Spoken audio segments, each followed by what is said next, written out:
All right, in this video, I'm going to show you how you can generate fractional factorial designs in JMP. And so again, this is done through the DOE menu. Now, if you have a scenario where um, you're just doing strictly fractional factorial designs, there's nothing really extra complicated, usually you can go directly to the screening design option, although we'll look at how doing this with the custom design option. Remember, custom design is always doing an algorithmic approach, but the screening design option here has some theoretical results and some banks of good designs that it kind of resorts to because they're used so often. So let's go to the screening design. And so let's say that I want to create fractional factorial with, let's say, 7 factors.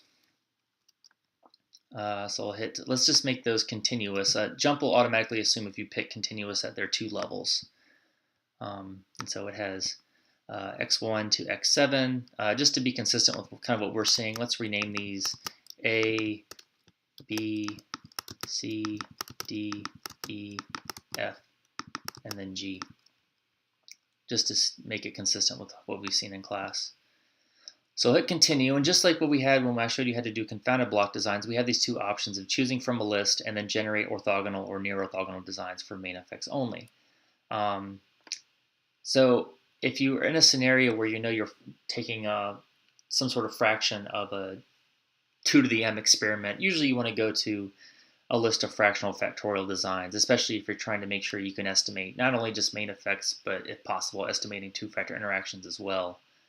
So hit continue, and you have this option that we saw before.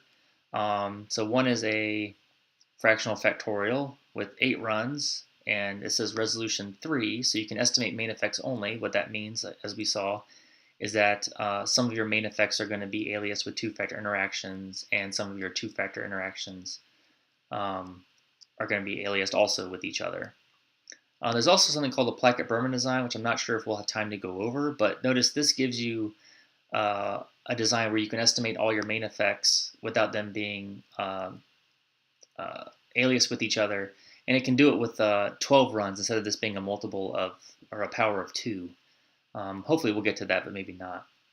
So if I wanted to do a 2 to the 7 experiment with only 16 runs, I can actually do that and have resolution 4, meaning, as JMP is even telling you, some 2-factor interactions will be aliased with some other 2-factor interactions, but some of the 2-factor interactions will be estimable. So when JMP says estimable, it means, is it aliased with a 2-factor interaction or not? And so you have to do some adjustment with understanding this, but hopefully the lecture made that clear. Notice as we get to 64 runs, it says it has resolution 5+, and so you can estimate all 2-factor interactions and maybe more, and even goes up to full factorial as well. So let's say we wanted to do 16 runs. So normally what we would do is we would come up with a set of effects to confound, and then build this up by picking some combination of plus and minuses of those effects and just creating essentially one of the blocks that we would use for a confounded block design. So JMP is going to do this automatically. It has kind of a way of figuring this out for us. So I'm going to pick this design that JMP is recommending and hit continue.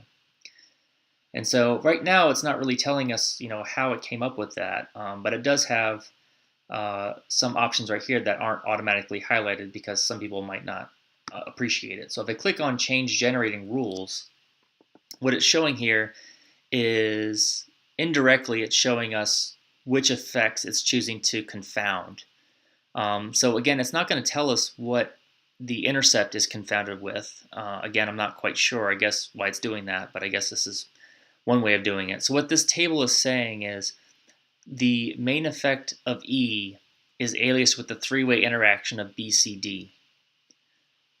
So what that means is if I multiply this by E, it's saying I'm aliasing the intercept with BCDE. I'm also aliasing with the intercept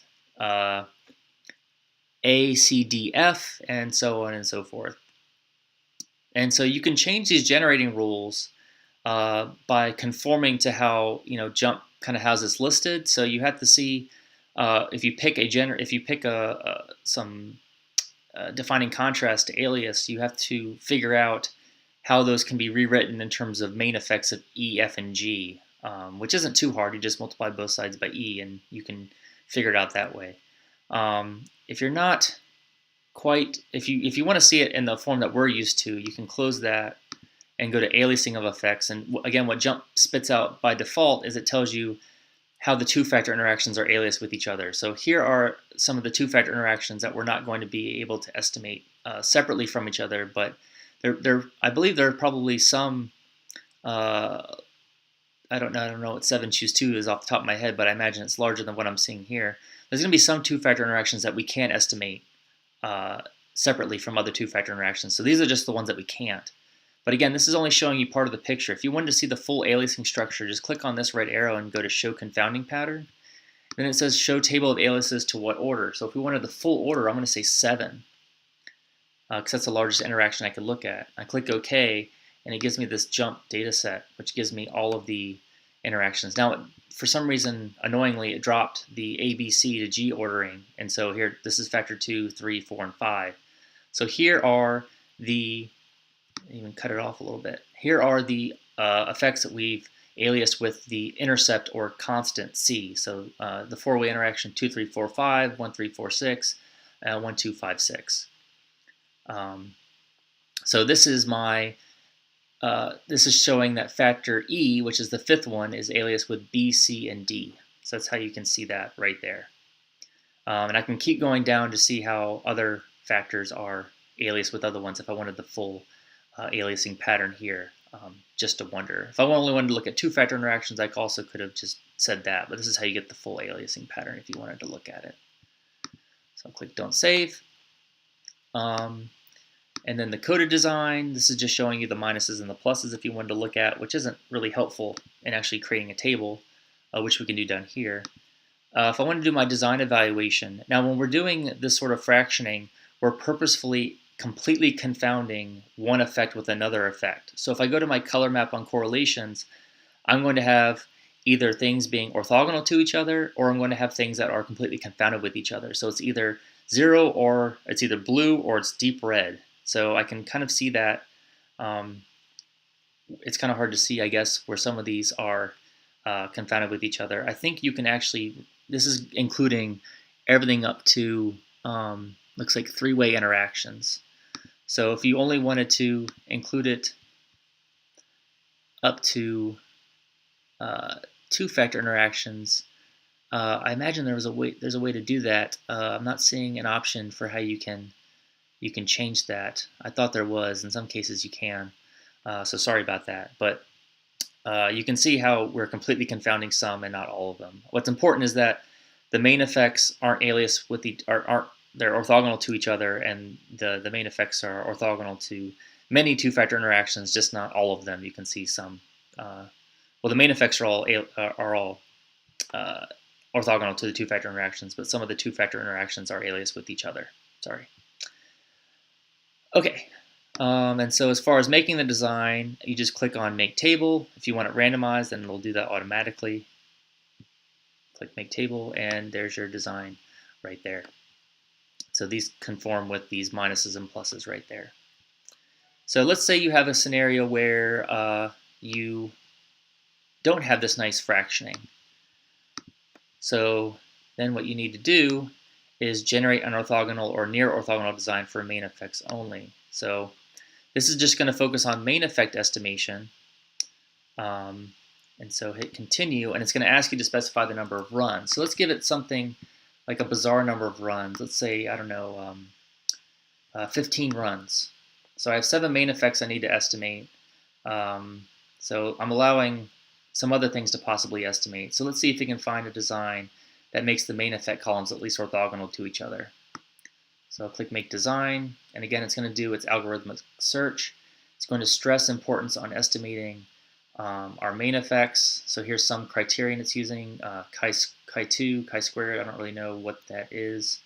It must be some hybrid of a D or something like that.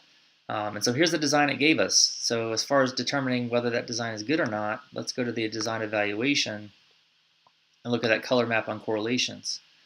So again, we want to see these things be dark blue I don't know if you can tell on my screen, but these aren't all perfectly dark blue. If I hover over one of these, it should tell me what the value is. Not exactly sure why it's not telling me. But it doesn't look like anything is perfectly orthogonal to each other. But the main effects are very low correlated with each other. Here we go. A and E are correlated by 0.0714. Again, this is what this correlation is doing is it's actually doing sort of like a multivariate correlation analysis on the columns of A, B, C, D, E, F, and G. So this is kind of a measure of correlation that's independent of the design that we're doing. So this is doing a correlation, ignoring whether we include some two-factor interactions or not. Because we know when these columns are all orthogonal to each other, then no matter what the design we're doing, they're all going to be estimated independently of each other. So it's sometimes desirable to compare or to assess how orthogonal they are by just looking at the columns themselves and not worrying about the model that we're actually fitting. And if I want to make the design, I just go here, and it's going to randomize it, and there's my design right there. So you can include potentially some interactions here. Let's go back to our design evaluation. And what we do see is that we never see any effects being perfectly correlated with any other effect. We don't see any of these being red, although they are around 0.5. So some of them are partially correlated with each other. So you still could estimate them, but they're going to be partially correlated with each other, which kind of leads to a complicated analysis, but it does have a little bit more flexibility than the ones we just saw. And then another way of generating these designs where maybe you want to look at main effects and some two-factor interactions is you go to DOE and then custom design. So let's go back to adding 7 factors, again, making it continuous. JMP thinks that they're all going to be -1 and +1. And then let me hit continue, and then it's going to ask me to provide JMP a model. So I'm going to go to interactions and then do all my second order interactions.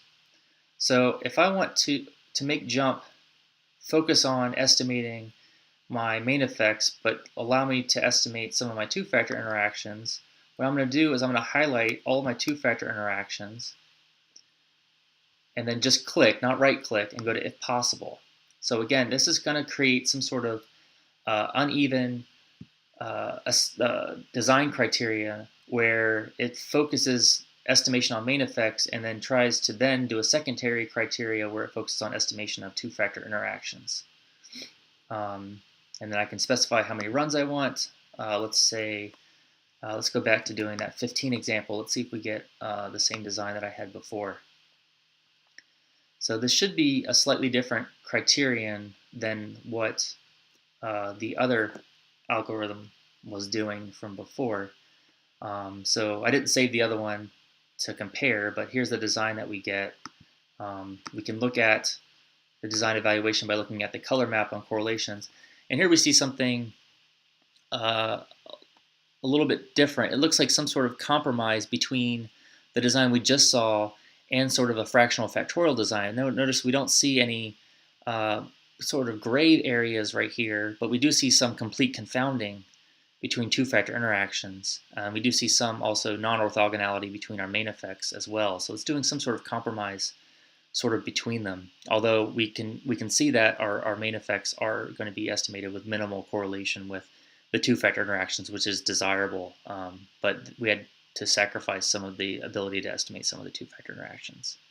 So there's lots of different ways that you can go about this. I can't say one is better than the other, but I can say you might want to try out different criteria or different approaches and just be able to assess whether one design is different from another. And these color map correlations are very helpful in doing that. So again, just to make the table, there's your design that you would want to use. So you can extend this a lot of different ways. You can have 3-level factors if you want to. One thing that you might want to look into if you have factors that have more than 2 levels, specifically 3 levels, there are these things called definitive screening designs, which I'm not sure if we'll be able to get into. But the ability to add 3 levels to each factor actually gives you the ability to possibly estimate your main effects independently, even for kind of bizarre scenarios. So I'm not going to do any blocking here. Let's say we have 6 factors, and a definitive screening design is going to allow me to estimate my linear main effects with only 13 runs, and they're going to be estimated orthogonally from my 2-factor interactions. So you can see this in the color map of correlation. So here are my 6 main effects, and they're going to be estimated independently, orthogonally from each other, and as well as the 2-factor interactions. Now it does mess up the orthogonality between my 2-factor interactions, but usually the main effects are really the important thing. And so these designs are kind of new in the last 4 or 5 years, and they're very exciting. So hopefully we'll have time to go through that in class, but if not, I encourage you to consider this if you ever have a design with factors all at 3 levels.